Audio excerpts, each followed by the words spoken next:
Hello बच्चों, आज हम ए टू जेड अल्फ़ाबेट सीखेंगे।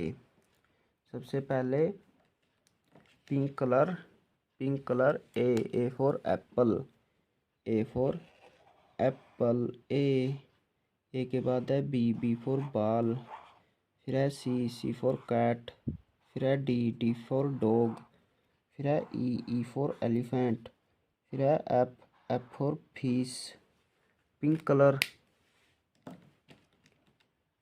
फिर है purple colour G for grapes, G for grapes. फिर है H for hen.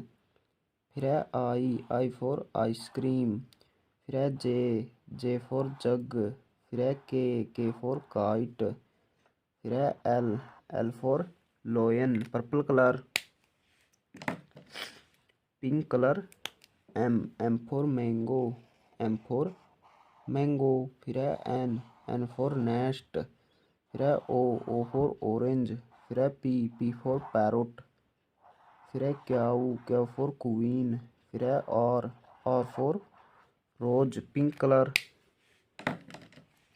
Purple colour S for swan, S for swan. फिर है टी फॉर टेलीफोन।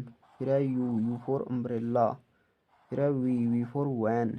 फिर है डब्लू फॉर वॉच। फिर है X for xylophone. Purple colour. Pink colour Y for yak, Y for yak. फिर है Z for zebra. Pink colour.